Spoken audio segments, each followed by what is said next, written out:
Now we've got the U.S. Senator from Vermont, Bernie Sanders. Thanks so much for coming on. My pleasure. So Republicans are moving in a number of states from Idaho to Texas to suppress voting for young people. They're trying to ban on-campus voting. They're trying to prevent student IDs from being an acceptable form of ID at the polling place.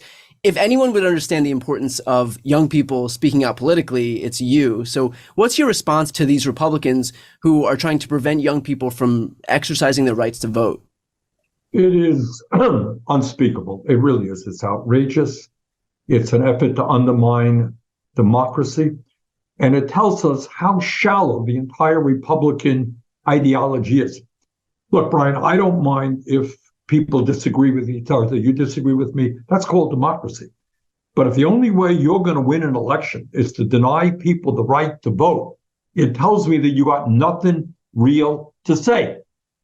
So making it harder for young people who are the future of this country, who are facing enormous problems today in terms of student debt, the high cost of college, in terms of worries about childcare for their kids or student debt, to say to those kids, we don't want you to participate because you're going to vote against us is absolutely disgraceful. And this should send a message to young people.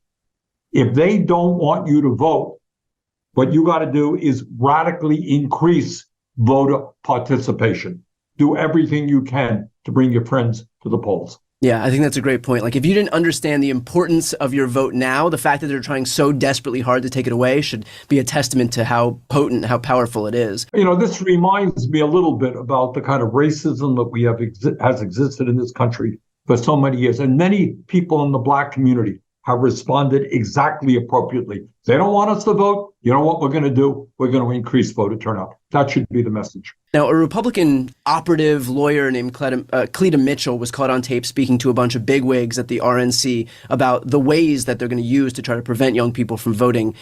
This woman was on the call between Trump and Brad Raffensperger, where he was pressuring him to find 11,780 votes that didn't exist.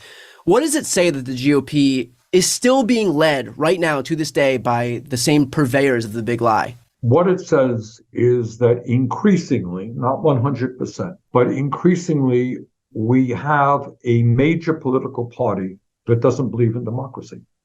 So it's one thing, for a party to hold an ideology, a conservative ideology. That's one thing. Let's debate that.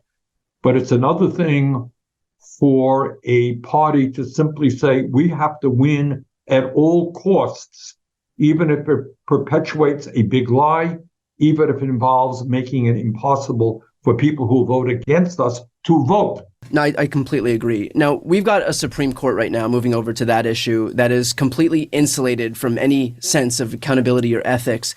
What do you support in terms of court reforms from, court expansion or term limits or a code of ethics or something else? Well, I think I'm not a great fan of packing the Supreme Court because it really will make the court an entire joke, which is really what goes on in Wisconsin right now. I mean, it is totally political, and it raises a whole broader issue, the role of judiciary in American society. Because simply, when Democrats come to power, you add 5 more judges. Republicans come and you add more. You're going to end up with 800 people on the Supreme Court.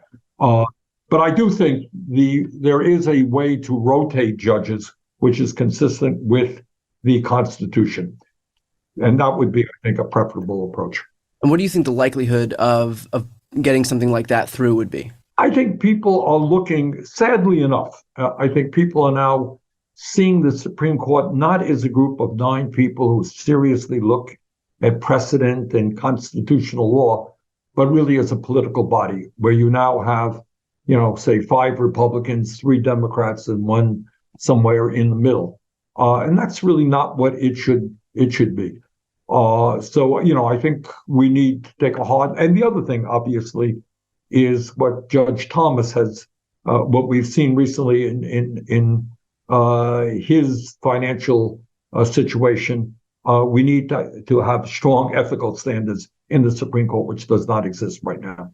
Just as a quick aside on the Clarence Thomas thing, his benefactor, I guess we'll call him, Harlan Crow, had claimed that he has Nazi memorabilia, including a signed copy of Mein Kampf, because it's important to remember travesties that have happened in the past.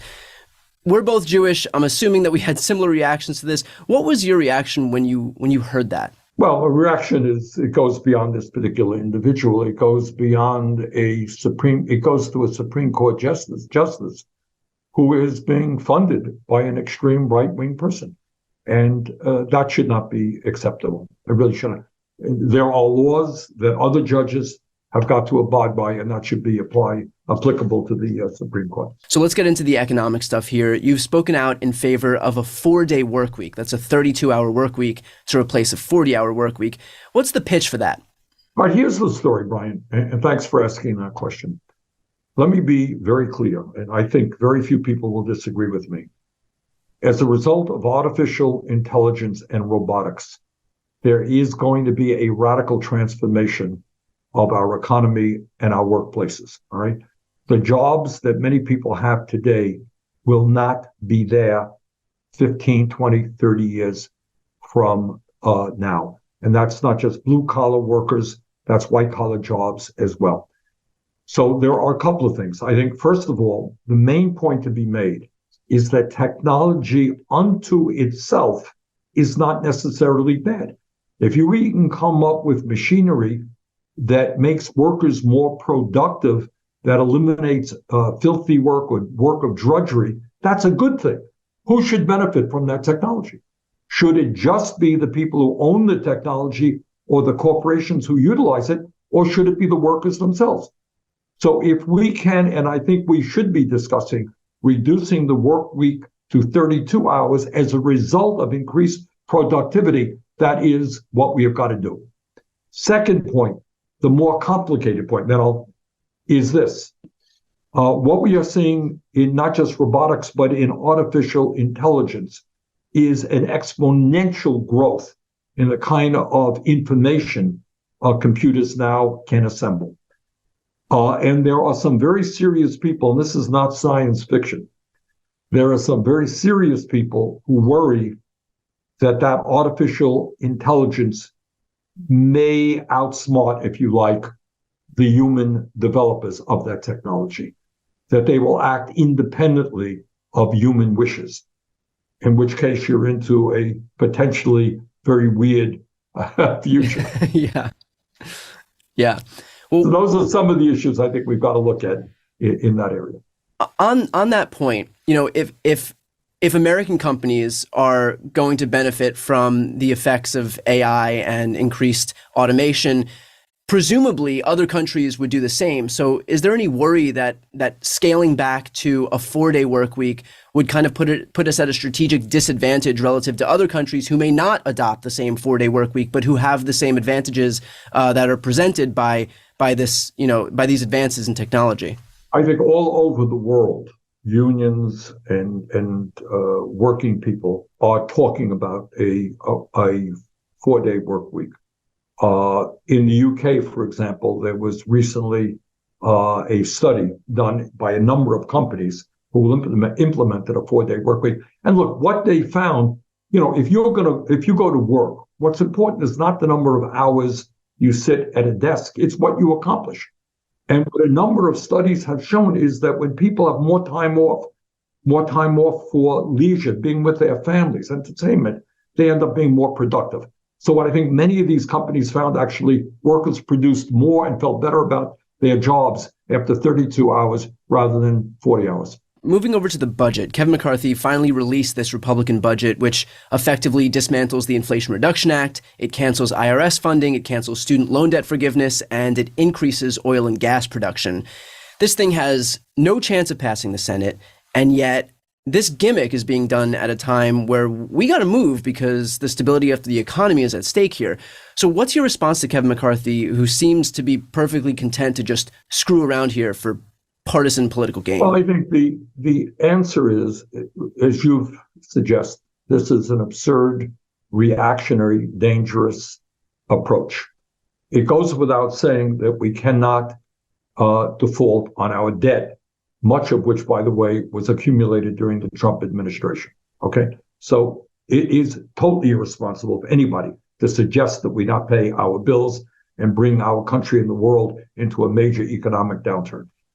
Second of all, I think the antidote to what McCarthy is talking about is to come up with a budget and a set of principles which make sense to ordinary Americans. For example, Republicans talk all the time about their concerns about the national debt. That's part of what McCarthy is talking about. Well, if you're concerned about the national debt, you got to deal with income and wealth inequality. You got to demand that the wealthiest people and largest corporations start paying their fair share of taxes. Second of all, you got to deal with the concerns, the enormous concerns that working people now have. What we're seeing now is millions of our people continue to work for starvation wages. And unbelievably, in the richest country on earth, we don't talk about this enough, Brian, over 60% of Americans are still living paycheck to paycheck. All right. So what does that mean? It means you got to raise the minimum wage to a living wage. I'm chairman of the committee that has jurisdiction over that. I believe the minimum wage in this country should be $17 an hour. All right. You got to make it easier for workers to join unions, not make it harder. It's an issue we're working on in terms of Starbucks, Amazon, and other companies as well. Now, I do want to jump over to the minimum wage for a moment, but just first on this issue more broadly of Kevin McCarthy's budget, he's being led on a leash basically by the most extreme members of his caucus who are responsible for putting him in the position that he's in right now. Is there any acknowledgement from your Republican colleagues in the Senate about the disaster that he's pushing everybody toward in this country by virtue of kowtowing to the Marjorie Taylor Greenes of the party? Because it doesn't seem like Senate Republicans are on board the way that House Republicans are. Well, I think, I don't want to speak for Republicans in the Senate, but I think some of them at least essentially ignore what goes on in the House and do their own thing. But your point is well taken that right now you have right-wing extremists who are exerting enormous power in the U.S. House. Now, the issue you just mentioned I want to go back to is the issue of raising the minimum wage. You also wrote an op-ed in The Guardian advocating for that. The pushback that I presume you're going to get is that in certain states, first of all, Republicans are claiming that this should be a state's issue and that in certain states where the cost of living is so low, raising the wage higher than it is right now would make it untenable for companies that operate there. So what do you say in response to that? What I say is that there have been a number of studies which suggest that is just not accurate. Bottom line is, I don't care what state you are living in. And obviously, if you live in San Francisco or New York, the cost of living is higher than in rural West Virginia. That's true. But the bottom line is nobody in America can survive on $7.25 an hour. I don't care where you're living, and nobody can survive on $9 or $10 an hour. Inflation has taken a toll in terms of housing costs, in terms of food costs, in terms of healthcare costs, and people need a living wage. $17 an hour is not some kind of outrageous number. It is, in fact, at the very least, what people need to live with dignity and enjoy a decent standard of living. All over this country, what we're seeing is an explosion in the cost of housing. People can't afford their rent. You got many people paying 50% of their limited income for rent. People can't afford the cost of food. And meanwhile, we have not raised the minimum wage in Congress since 2008. So the time is now for a significant increase in the minimum wage. Why is there no acknowledgement from those on the right that when you give people, regular people, more disposable income by virtue of raising their wage, they'll be able to actually use that to stimulate the economy, which at the end of the day does benefit those business owners? You are assuming that we're looking at a rational debate. Yeah. So your point is if you put money into the hands of working people, they will use that money. They will spend that money. They have to stay alive, and that will improve the economy. And I agree with you. Look, what you have right now, which takes us to a corrupt political system, is you have many members of Congress who receive a lot of their campaign contributions and their ideological background from very, very wealthy people. And essentially what they think is that we have to work to improve life for the very, very wealthy. And really, if anybody is poor, any working class people are struggling, it's their fault. You stand up on your own. We need tax breaks for billionaires. And one of the issues that we're working on right now is you got 41 Republicans, that's 80% over 80% of the Republicans in the Senate want to repeal the estate tax. Do you know who benefits from repealing the estate tax? Not poor people. 1/2%. So they want to give $1 trillion in tax breaks to the top 1/2%. What's the economic or moral justification for that? There is none. It just makes the rich richer. So to answer your question, this is not a rational argument. What you have right now is massive income and wealth inequality.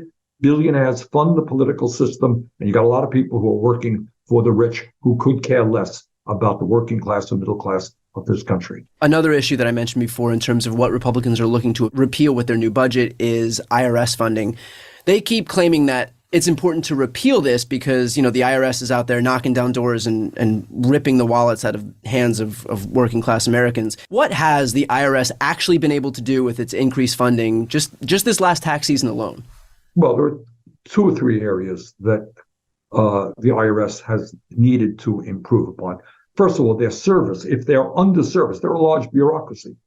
And if you don't have the people there to respond to your calls, you got a question, right, about your tax form, right? You want to know what's legal, what's not legal. You make a telephone call. Well, if there's nobody hired at the other end, you're going to be in a lot of trouble trying to fill out your form, or you're going to take hours to do what should take minutes. That's one issue. We need to fill those slots. The second broader issue, which really is what the Republicans worry about, is if you're a large corporation and you have all kinds of accountants and all kinds of lawyers helping you evade the tax law, how is the IRS going to compete with a dozen accountants who are, paid millions of dollars a year? All right. So what we're trying to do is to make sure that the IRS has a team of lawyers who can stand up to large corporations and their accountants and lawyers and say, you know what, you got to stop paying your fair share of taxes. That's really what the Republicans worry about. Just so that we have this clip here, can you briefly explain what is at stake if Republicans do fail to lift the debt ceiling? Well, what it means is that, if you do not pay your debt, you go bankrupt, right, as a person. What you're talking about is the United States then acknowledging to the entire world that we're incapable of paying our debts. If you like, we are bankrupt. We are defaulting on our debt. And if the United States, the largest economy on earth, cannot pay its debt, clearly it will cause incredible chaos in the entire world's financial system. Investments will be significantly scaled back. It will mean increased unemployment and economic chaos in our country and all over the world. And that is why people like Ronald Reagan and Donald Trump acknowledge that you cannot default on your debt. It would also seem to be at odds with the stated Republican goal of trying to protect our economy if you then let the global economy melt down to try to win this standoff. Nobody denies that it would be incredibly irresponsible, and cause massive damage. Where we are right now is that we need to mount an offensive against a right-wing ideology which is at war with the working families of this country. And one of the issues that we are working on, the many issues that we're working on the Health, Education, Labor Committee, is to take on the pharmaceutical industry so that we significantly lower the cost of prescription drugs. We're going to deal with the child care crisis in America. You talk about the economy. Well, you know what? You can't go out and get a job if you have a child or 2 children at home and you can't find any child care. So we have a dysfunctional child care system, which we've got to deal with. In terms of healthcare, we have got to ask why we are spending twice as much per capita on healthcare as the people of any other country, and yet we have 85 million people who are uninsured or underinsured. Meanwhile, the drug companies and the insurance companies make record-breaking profits. So what our goal is right now, Brian, is to rally working class people all over this country around an agenda that works for them and do everything we can to address this massive movement toward oligarchy and income and wealth inequality. And there's some good news out there. Let me give you some examples. You may recall that a number of months ago, rail workers came before Congress and said, hey, we do difficult work. We have 0 paid sick days, right? Well, you know what happened as a result of the work that the unions did and many of us in Congress did? We are right now, half the workers have 7 days, and I expect within a couple of more weeks or months, all of those workers and the unions will have gotten 7 days paid sick leave. We are also working on university campuses where you have adjunct professors and graduate students who are really doing a lot of teaching and research and are being exploited. You may have noticed University of California last month had a huge strike. They won, those workers won that strike. Rutgers University, huge strike. They won their strike. There's a strike going on now at the University of Michigan. All of that is working people standing up for decent wages and benefits, and we are doing our best to support those efforts. Yeah, and I would also point out that Michigan was able to repeal its right to work law for the first time, the only state to be able to do that in the last 58 years. So that's some good move on the union front.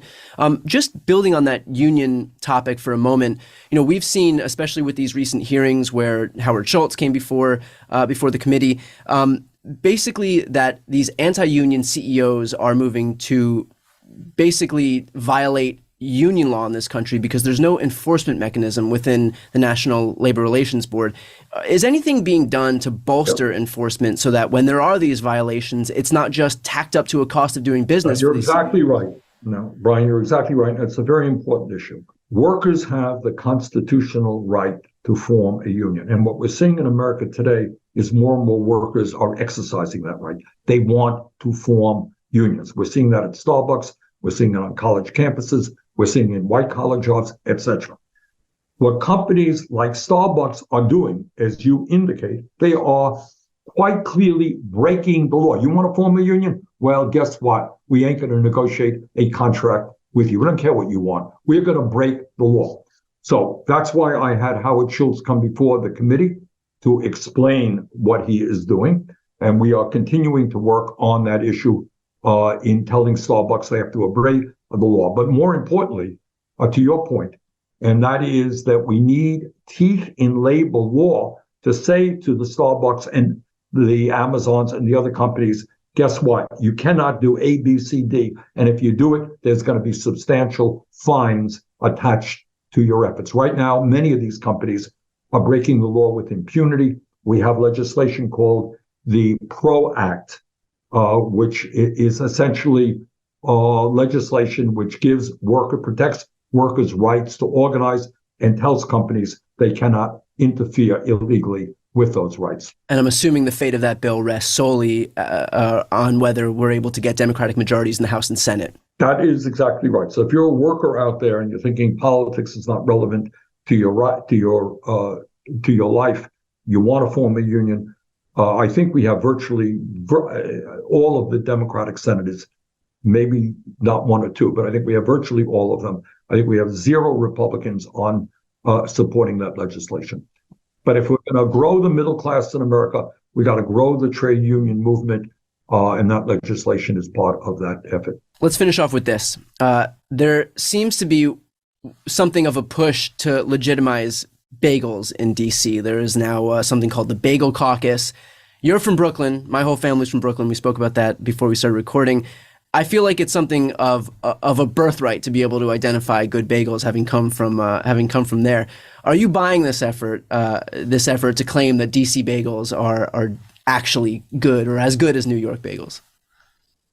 I'm a big fan of bagels. Actually, I don't eat bagels very much in Washington, as I recall. Most of my bagels here are in Vermont, and I got to tell you, Vermont has moved a whole lot in recent years in terms of producing good bagels. So if you're in Vermont, get one. Oh man, this turned into I tried to bash DC bagels and you started advocating for Vermont bagels instead. Hey, I am Vermont senator, Yeah, that's fair enough. All right, well, Senator Sanders, thank you so much for taking the time. It's always great speaking to you. I appreciate it. Thank you very much.